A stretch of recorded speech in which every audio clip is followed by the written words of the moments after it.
While figures on the right, including Fox News hosts and the president, have used the tragedy of Charlie Kirk's assassination as a moment to incite revenge against the left, everyone of any significance on the left has continued to speak out against political violence in all its forms. Bernie Sanders released this video on Thursday.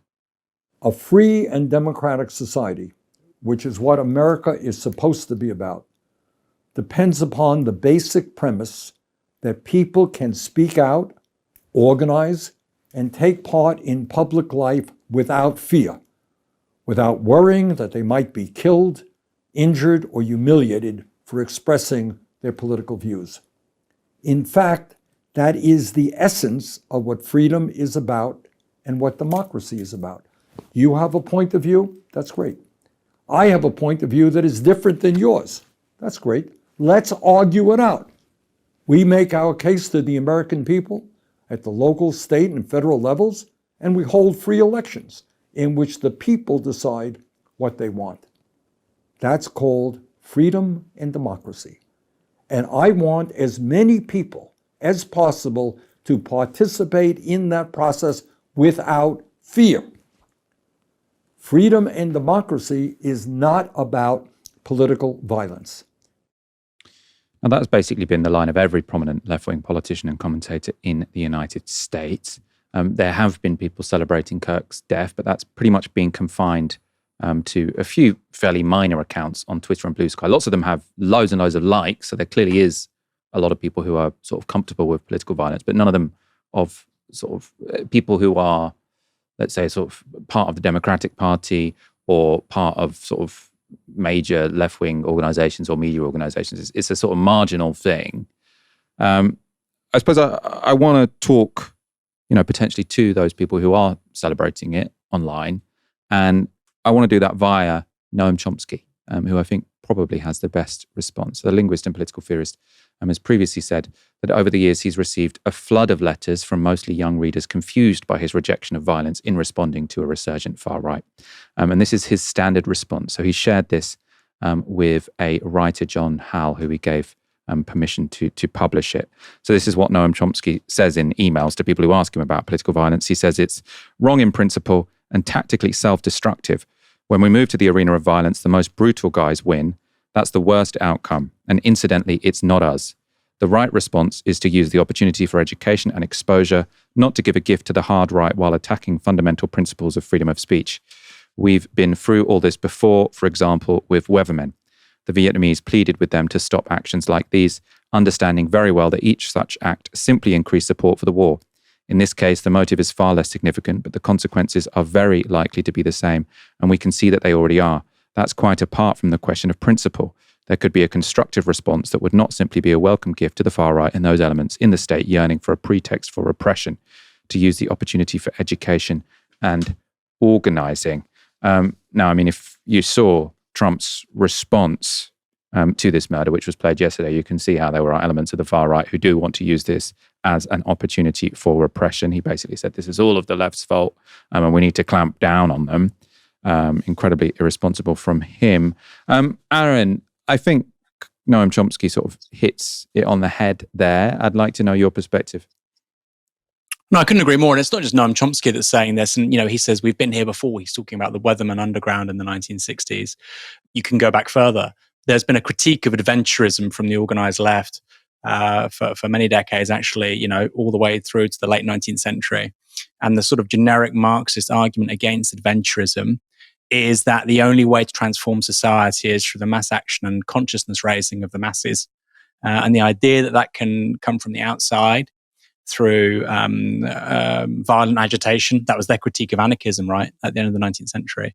Not anarcho-syndicalism, anarchist assassinations, which at the end of the 19th century, early 20th century were happening all the time. King Umberto in Italy being one example, but many, many others too.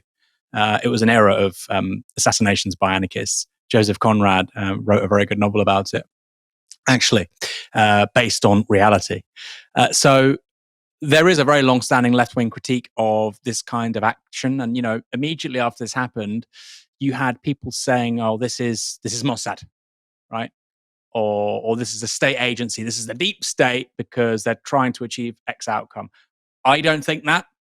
We don't, from what we know so far, that isn't the case. Even before the arrest of this 22-year-old man, I wouldn't have said that. I would have said it was somebody radicalized by a domestic political cause. I wouldn't know what it is. But the fact that people can say, oh, it's Mossad, or it's the FBI, or it's a foreign intelligence agency, that tells you how stupid this is, right? Now, I don't think it was Mossad, like I'm saying, but it's a coherent thing. Why would you do that? To drive polarization in American civil society, to help foster an environment which would be entirely critical and increasingly angry and contemptuous of people on the left, people demanding justice for the people of Palestine, et cetera, et cetera, et cetera. They're saying that because the cause and effect makes sense, which really underscores how politically stupid this is. I mean, we see this time after time, Michael. When I saw that, you see the first video, and we've spoken about this now for a few days, you see the initial video, you think, okay, he's hurt. But it could be an air rifle, could be anything. Then you see the second video and you think, my goodness, one of the most awful things you can imagine seeing. And obviously, my first thoughts are, he's passed away. He's been murdered. Then I think about his 2 kids and his wife. I think about the 2 kids because they're not going to grow up with a father. But then I think about the political violence that's going to follow in retaliation to this, to people who simply don't deserve it. And if you can't see that, then you're an idiot. And I think the people celebrating his death, you're allowed to be ambivalent. You're allowed to be ambivalent about absolutely anything in life, okay? You might have too much going on in your own sort of personal space to care about stuff happening elsewhere, or something doesn't concern you. That's a lot of people a lot of the time, I get it. But to celebrate somebody else's death, I find odd. To do it publicly in America at a moment of tremendous political polarization is really, really unwise. And I'm sure many people who've done it hadn't thought about it. They'll regret it. But there are real political consequences as a result. And it's just it's not good. And you've quoted Chomsky, and that's very apposite. We have been here before multiple times. The 60s, the 70s, the late 19th century, the early 20th century. It doesn't work. It doesn't work. It doesn't work. Oh, well, you're a revolutionary socialist. That is not what Lenin and Trotsky were advocating. That's not what Rosa Luxemburg was advocating. Doesn't mean they were, Gene Sharp, oh, please don't use violence. They didn't say that. There's multiple things here. They didn't say that. In a liberal democracy, when you do have freedom of speech, when you do have freedom of assembly, when you do have freedom of the press, all the caveats that, yes, the press is owned by billionaires, et cetera, et cetera, et cetera. No serious left-wing thinker of the last century and a bit has advocated the assassination or the use of murder as a political tool. Nobody. As I said, the few people celebrating Charlie Kirk's death are mainly sort of small accounts on Twitter or Blue Sky, some of them with lots of likes, but as I say, not significant people. Most leftists and liberals are calling for calm. Not Donald Trump, though. He spoke to Fox and Friends on Friday. Radicals on the right as well. We have radicals on the left. People are watching all of these videos and cheering. Some people are cheering that Charlie was killed. How do we fix this country? How do we come back together? I'll tell you something that's going to get me in trouble, but I couldn't care less. The radicals on the right oftentimes are radical because they don't want to see crime.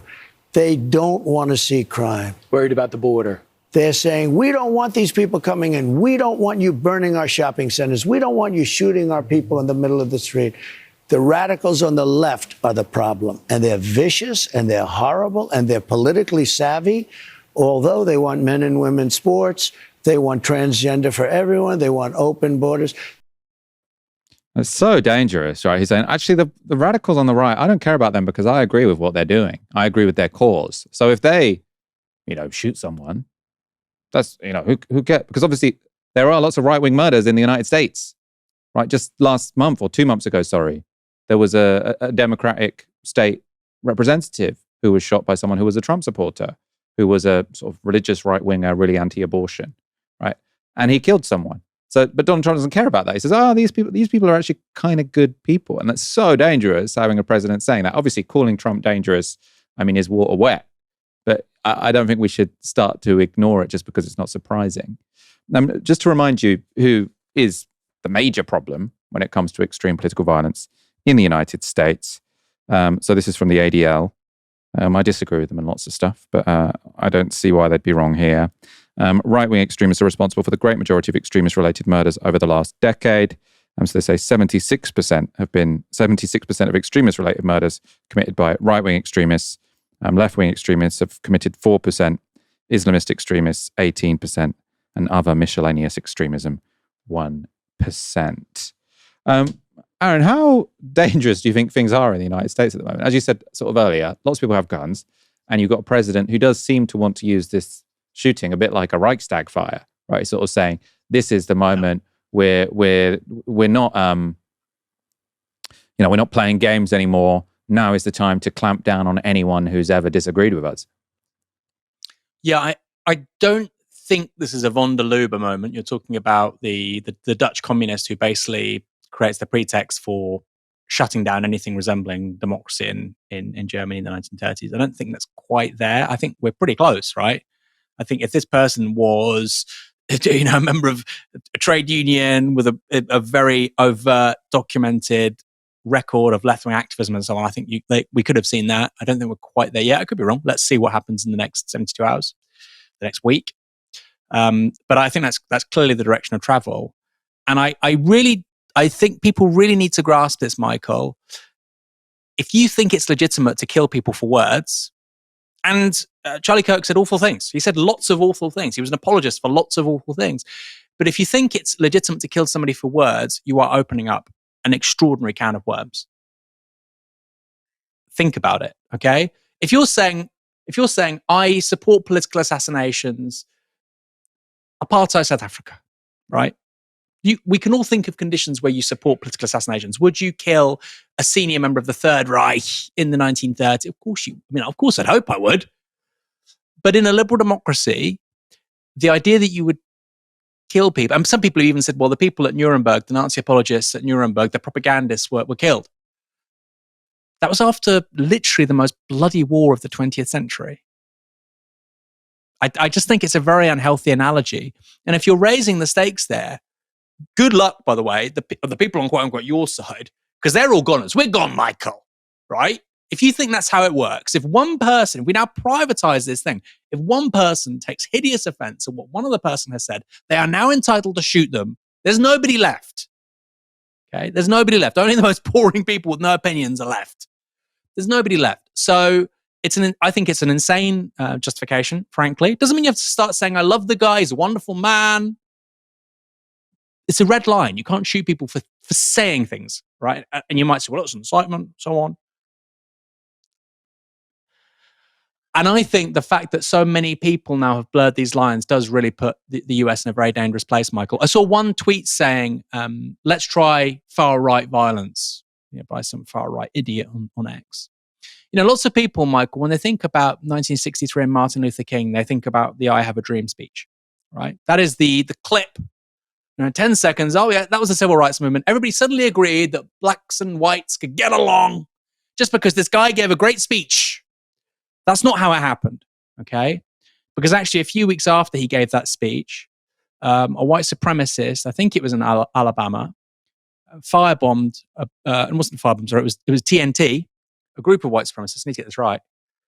TNT, they blew up a building and they killed 4 little black girls, okay? That's a few weeks after the MLK speech. So when people say, well, we should try far-right violence, actually, why not?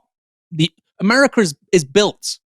If you want to be like that, it's built on far-right violence. It's built on genocide of the indigenous populations. It's built on a slave class.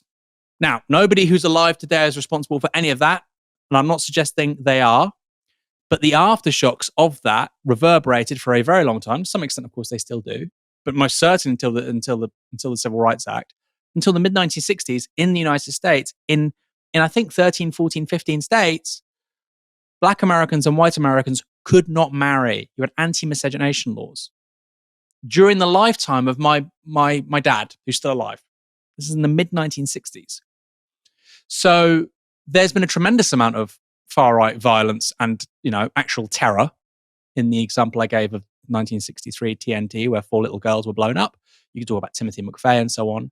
And again, to return to the point I made earlier on, the three most iconic political assassinations of 20th century America, JFK, RFK, as in the Kennedy brothers, Martin Luther King, they're not killed by radical leftists.